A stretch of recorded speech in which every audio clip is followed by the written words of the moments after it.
Hola. Las cuentas de usuario en Windows son muy útiles para cuando una PC es utilizada por varios usuarios. Cada uno de ellos puede darle a su escritorio una configuración personal, cifrar sus archivos y muchas otras cosas más, lo que hace que los servicios de cuentas de usuario en Windows 10 sean muy apreciados por todos los que utilizamos este sistema operativo.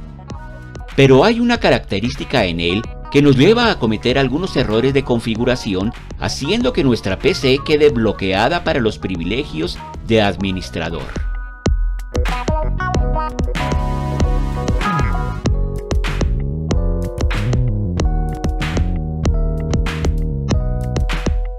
Uno de los problemas consiste en que desde Windows 8, el botón de cerrar sesión, que se encontraba disponible dentro del menú de inicio en las anteriores versiones, fue reagrupado para darle simplicidad a las opciones de apagado o encendido. Por eso, en los casos en que un usuario desea cambiar de sesión, debe buscar esta opción en otro menú, y aunque este es muy fácil de encontrar, la mayoría de usuarios se dirigen al panel de control buscando en Administrar cuentas de usuario. Desde este momento comienzan a hacer cambios de toda clase, como por ejemplo, eliminar la cuenta de invitado, darle privilegios a este, cambiar clave y toda clase de intentos que no llevan a ningún resultado. Pero cuando el equipo se reinicia y vamos a tratar de hacer algún otro cambio, nos encontramos con la sorpresa de que ya no nos permite hacer absolutamente nada. No solo en las cuentas, sino en la configuración general del equipo y en todas sus funciones.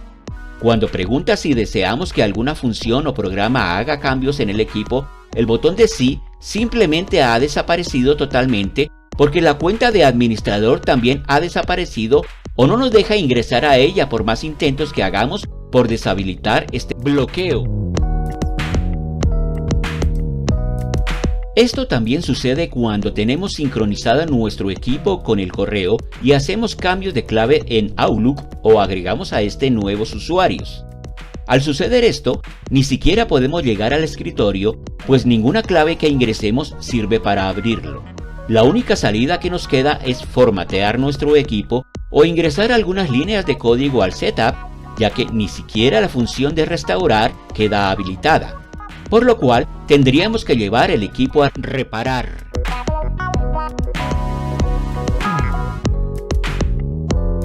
Por esta razón, hemos hecho este video para advertir a todos los usuarios y contarles de todos estos riesgos y cómo encontrar fácilmente el botón de cerrar sesión. Solo hay que hacer clic derecho en el botón de inicio y la función de apagado aparecerá complementada con la de cerrar o cambiar sesión. Para que Outlook no nos ocasione estos problemas, tenemos que manejar con mucho cuidado las claves, tener cuidado para sincronizar el equipo y no sufrir así todos estos dolores de cabeza.